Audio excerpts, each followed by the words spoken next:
ሌላ የችሎት ገጠመኝ ትነግረናለህ አሁን?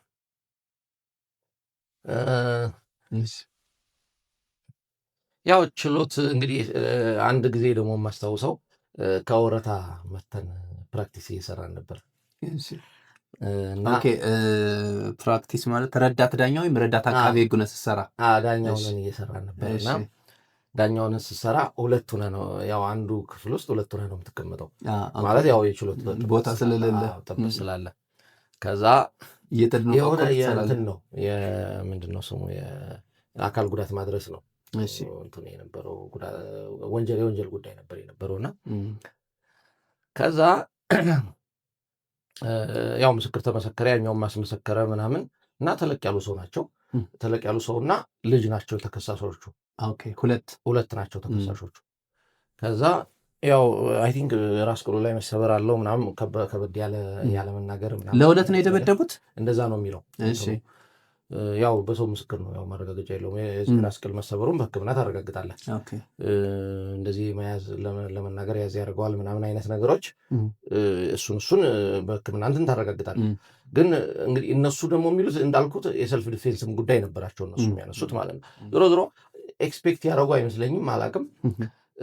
እኔም ሌላ ስራ ይዣለሁ ጓደኛዬ ነው እንትን የሚለው ከዛ የሆነ በቃ እንደዚህ ምናምን ጥፋተኛ ነው ተብሎ 5 ዓመት ተቀጣል ምናምን 5 ዓመት ጽኑ እስራት ምናምን ሲለው ማለት ከዛ ድው አለና የሆነ ከምሰራው ፋይል ቀና ስል ሰውዬው ወድቋል። ትልቁ ሰውዬው ወድቋል። እሺ ቀልድ ነው ብለኛል። ደንግጠህ ነው አይደለ? አዎ ፌንት ሰሩ እንግዲህ ነፃ ወጣለሁ ብሎ ያስበው ሊሆን ይችላል። እንግዲህ መቼም እንዳልኩህ አሁን የሰልፍ ዲፌንስ ዛሷ አሁን እንግዲህ በሰው ማስረጃ የሚቀርቡ ነገሮች ለማረጋገጥ በጣም ትቸገራለህ። እንግዲህ እውነት ሊኖራቸው ይችላል። እንግዲህ አሁን ይሄ ምን ማለት ነው የሚለው እንግዲህ ባይዘ ፋይል እኮ ሪሰርች ነው። አሁን ዳኞች አንድ ፋይል በወቅቱ ይሄ ነገር አንተን ግን አዝናንቶ ነው ወይስ አሳዝኖ ነው እንዴ? ከዛ በኋላ የሚገርምህ ወንጀል ችሎት ለመስራት በቃ በጣም ነው አደላ እኔ እኮ ቀልድ ነገር ነው ያልኩት። የችሎት አጋጣሚ ነውና ኦኬ የችሎት ገጠመኝ ስለሆነ በገጠመኝ ይዘዋል። የችሎት ገጠመኝ እሺ በቃ እኔ የችሎት ገጠመኝ ያልኩህ እሺ በቃ በዛ እንይዘዋለን። ኦኬ ኦልራይት እንዲህ አይነት ነገር እኔም ገጥሞኝ ያውቃል አለ ያጋጥማል። በጣም በጣም አሳዛኝ ነው ግን ተመልሼ ሳስበውም ጥሩ ስሜት የለኝም። አሁን ወንጀል ችሎት ላይ መስራት ከባድ ለዳኛ በተለይ ወንጀል ችሎት ላይ መስራት በጣም እኔ እዚህ ጥብቅና ከመጣሁ በኋላ ነው አራዳ ቢሮዬን ታውቀዋለህ አይደል? አራዳ ያለውኝ አንድ የሆነ ኬዝ በጣም ያሳዝናል። የሆነን በጣም በጣም እጅግ ግዙፍ የሆነ ገንዘብ በሌሎች ሰዎች አካውንት ትራንስፈር እያደረጉ የሚጠቀሙ ሰዎች አሉ። በጣም እኔ አሁን ለምሳሌ 127 ሚሊዮን ብር ከዓመታት በፊት ነው 127 ሚሊዮን ብር በተወሰኑ ወራቶች ውስጥ ትራንስፈር የተደረገ ነው በአካውንቱ እና ሰውየው ግን ይህንን ገንዘብ ህገወጥ የሆነ ገንዘብ ነው። ይህንን ገንዘብ ትራንስፈር የሚያደርገው ግን በማን በኩል ነው? በሌላ ሰው ነው። እና ለዛ ሰው የሚሰጠው 1000 ብር 2000 ብር ምናምን ነው ለሻይ የሚሰጠው። ዝም ብሎ አካውንት ከፍቶለታል ባንክ የሆነ ሳንቲም ይሰጠዋል፣ ትንሽ 2000 ምናምን ይሰጠዋል። ያንን የሚያክል ግዙፍ ብር ግን ትራንስፈር እያደረገ ግን በሱ አካውንት ይጠቀማል።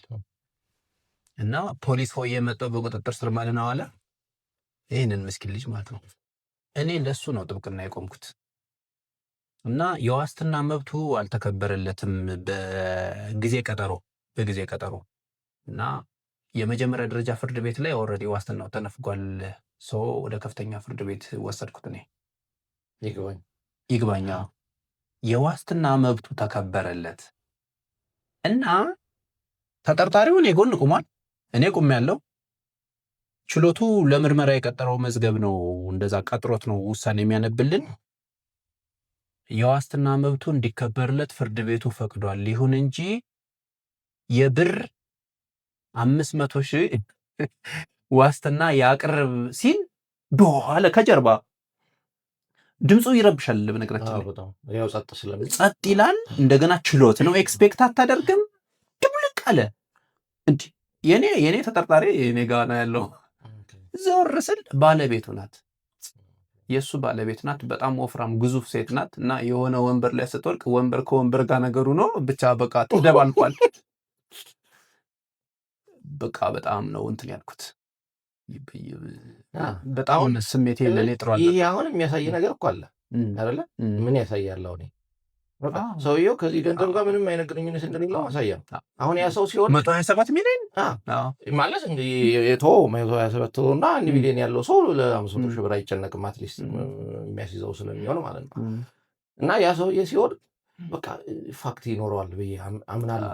ግን ምንም ማለት በሌላ በኩል ግን ኮቢኒ ድራማም አለ። አይ ታውቀዋለህ?